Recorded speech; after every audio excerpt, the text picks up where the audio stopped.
folks. In this episode, we're going to be talking more about the idea of moving chord roots around the circle of fifths.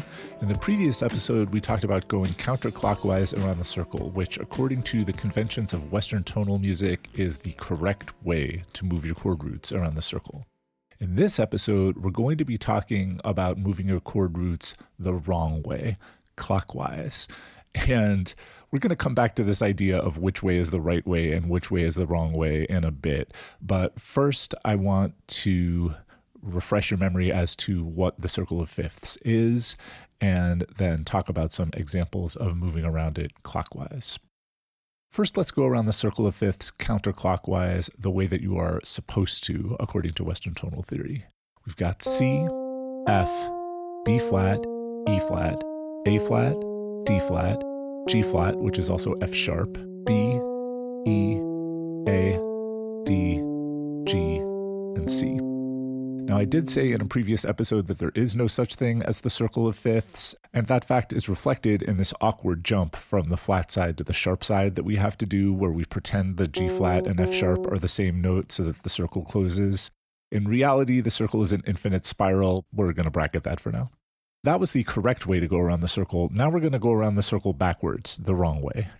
So we're going to go C, G, D, A, E, B, F sharp, which is also G flat, D flat, A flat, E flat, B flat, F, C.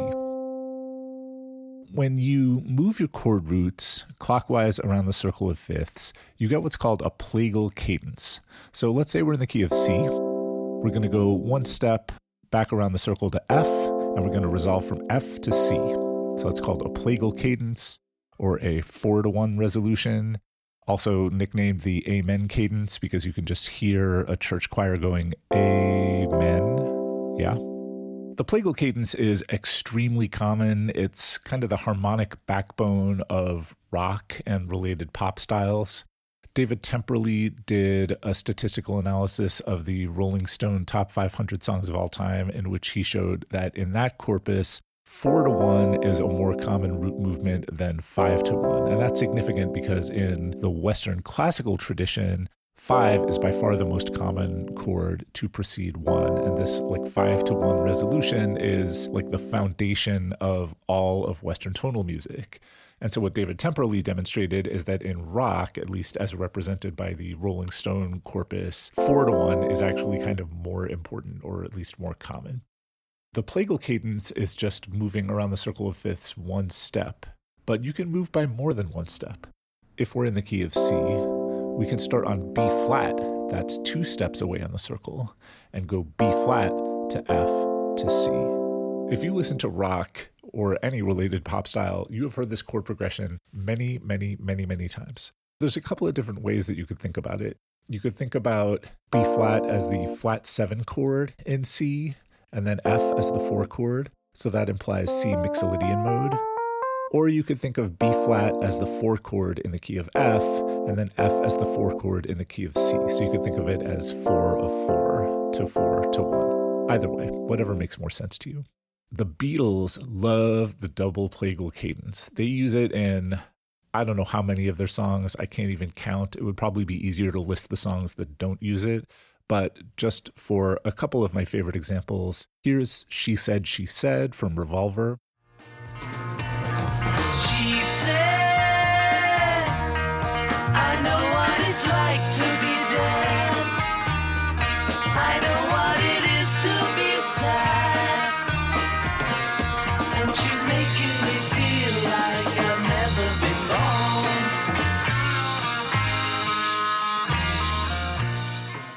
We're in the key of B flat, and rather than going flat 7 to 4-to-1, we're doing this in a different order. We're going 1 to flat 7 to 4, so B flat to A flat to E flat. And then at the end of the phrase, and she's making me feel like I've never been born, that's this little turnaround figure, B flat, A flat, E flat, B flat. So 1, flat 7, 4, 1. Probably the most iconic double plagal cadence in the entire Beatles catalog is the end of Hey Jude, the na na na na na na na part.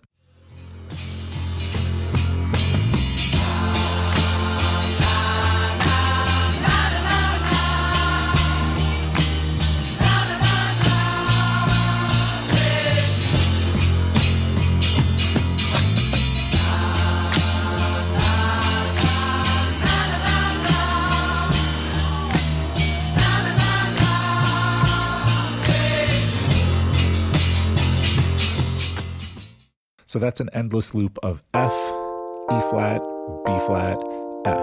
So it's the same idea as that phrase in She Said, She Said. We're going 1, flat 7, 4, 1. We're just doing it slower and in a different key. The Grateful Dead also love a double plagal cadence. They use it in uncountably many of their songs. To pick one example, here is Morning Dew. This is the version that's on Europe 72. Walk me out in the morning, do my honey.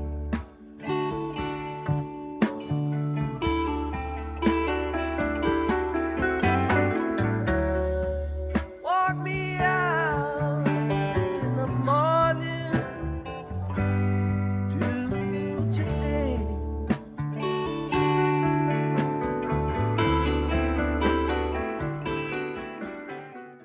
This is the same idea as the end of Hey Jude, it's just the harmonic rhythm is a little different. We're in the key of D, and we've got D, C, G, D. So it's the same 1, flat 7, 4, 1, just the chords are timed differently. Most of the examples in this episode are going to be from the late 60s and early 70s, but this is Royals by Lorde. And we'll never be royals. It's a run in our blood. That kind of luck's just ain't for us. We crave a different kind of buzz. Let me be your ruler. You can call me Queen Bee, and baby I'll rule. Let me live that fantasy. This uses the same 1 to flat 7 to 4 loop that we have heard in the Beatles, but with a much slower harmonic rhythm. If you can have a double plagal cadence, you can also have a triple plagal cadence, and that's where you go 3 steps around the circle and then work your way clockwise back to 1. If we're in the key of C, a triple plagal cadence would be E flat, B flat, F, C. You could think of E flat as the flat 3 chord borrowed from parallel C minor. It's got kind of a bluesy sound, mixing major and minor. And then B flat is flat 7, F is 4, and C is 1. Or you could think of E flat as the 4 chord in the key of B flat, and then B flat as the 4 chord in the key of F, and F as the 4 chord in the key of C. The Beatles love a triple plagal cadence almost as much as they love a double plagal cadence. Here is Here Comes the Sun.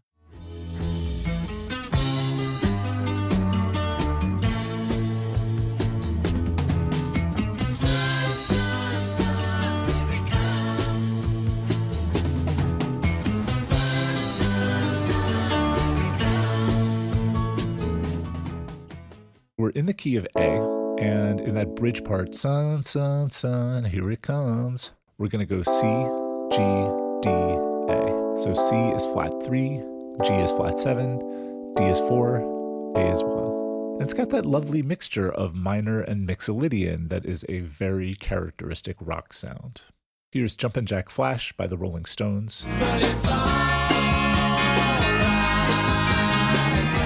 The fact is a guess, but it's alright. I'm jumping jack flash, it's a guess, guess, guess.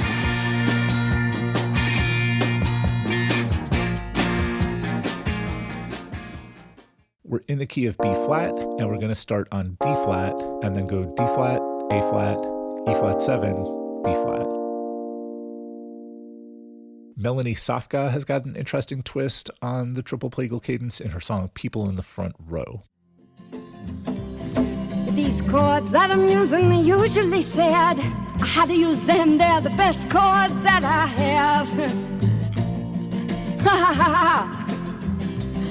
Ah yeah, this progression is usually sad, but it felt my sorrow when I wanted it to feel me glad.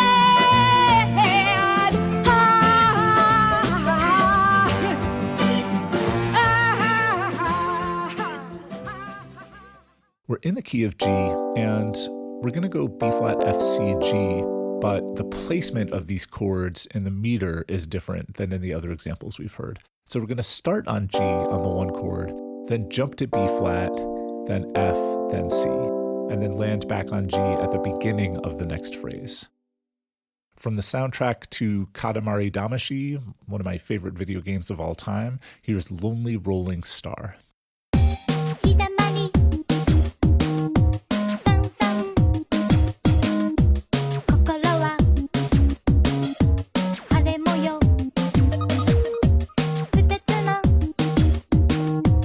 瞳はひまわりの種のよう Rather than jumping a few steps on the circle of fifths to the flat 3 and then working our way back around to 1, we're going to start on 1 and then go clockwise around the circle of fifths until we're kind of distant from 1.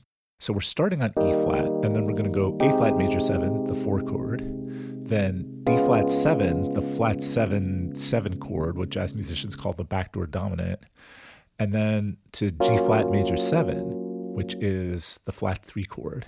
So we're going 1, 4, flat 7, flat 3. The same idea that we've been hearing in the Beatles and the Stones, just in a different order. After doing this triple plagal cadence, Lonely Rolling Star then goes to F minor 7 and back to E flat, so 2 to 1. And so you get this nice G flat major 7 to F minor 7 to E flat. That's like a flat 3 to 2 to 1. Really a lovely chord movement. If you can have triple plagal cadences, why not quadruple plagal? We're just going to go an extra step backwards around the circle of fifths and work our way back to 1. So in the key of C, we're going to start on A flat, the flat 6, another characteristic chord from parallel C minor. And then we're going to go E flat, flat 3, then B flat, flat 7, F, 4, and finally back to 1, C. Now, this is a really kind of epic sound because we've got 2 entire chords from parallel minor, and then these 2 chords from mixolydian, and finally getting back to 1. And this kind of mode mixture, ooh, it's just exciting, yeah. It really has this fantastical, otherworldly feeling to it. Here's the Beatles with A Day in the Life, and this is the transition from the Paul McCartney part back to the John Lennon part.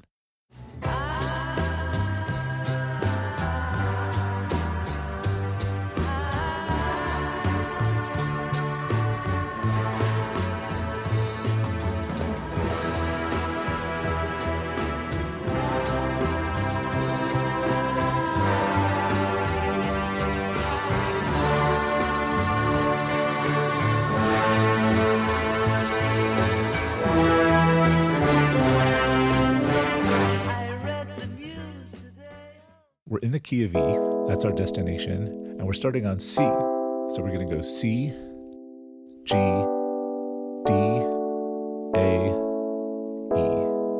Really epic. And it helps if you have this, grandiose, like brass arrangement and this super psychedelic production. Jimi Hendrix uses the exact same chords in Hey Joe, although with a much faster harmonic rhythm. Hey Joe, where you going with that gun in your hand?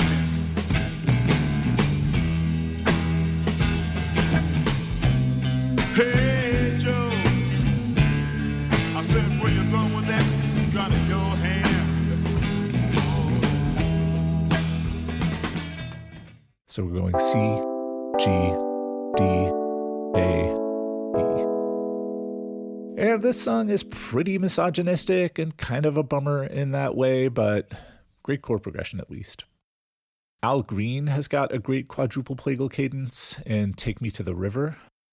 I don't know why I love you like I do.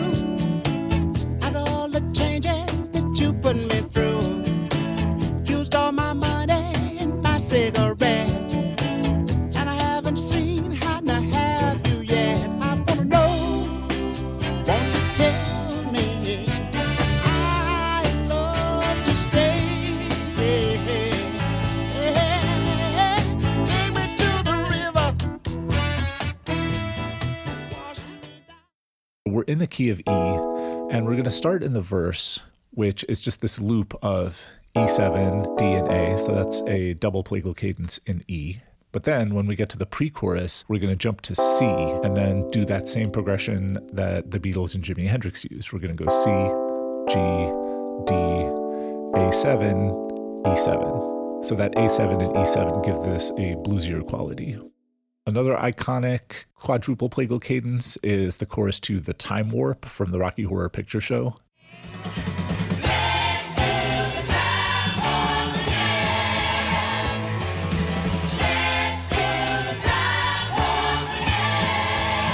It's just a jump to the left. We're in the key of A, and we're going to go F, C, G, D, A.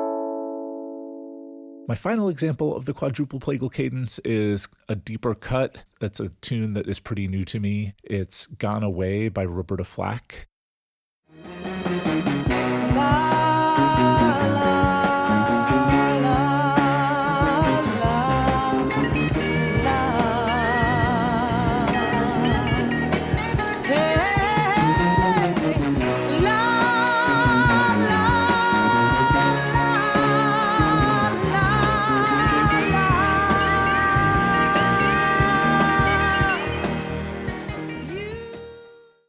We're in the key of E flat, and we're going to start on C flat, and then go C flat, G flat, D flat, A flat, E flat. Why am I calling it C flat? Wouldn't it be simpler to call it B? Yeah, maybe, but I mean, we're on the flat side, so it's more logical to think in terms of the flatted sixth. So if the sixth in the key of E flat is C, then the flatted sixth is C flat. I said at the beginning of the episode that going around the circle of fifths clockwise in this plagal 4-to-1 direction is, quote, the wrong way, unquote. And I mean that very literally. The technical term for this kind of chord movement in Western tonal theory is retrogressive root movement. Retrogressive literally meaning backwards, right? So in Western European tradition, there is a right way and a wrong way to go around the circle. And the right way is to go counterclockwise. So you're going 5-to-1, 5-to-1, 5-to-1. Going 4-to-1, 4-to-1, 4-to-1, the clockwise direction is backwards.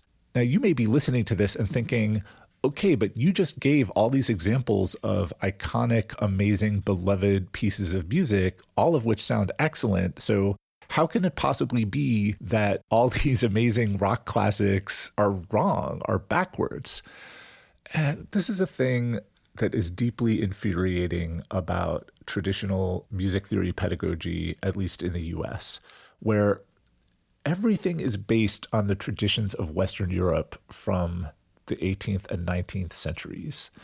And even when musicologists are writing about pop music, and even when they love pop music, they still do tend to use this vocabulary from Western tonal theory where describing a song by the Beatles or Jimi Hendrix, you're describing this retrogressive root movement. You're implicitly saying that the Beatles and Jimi Hendrix are doing things wrong.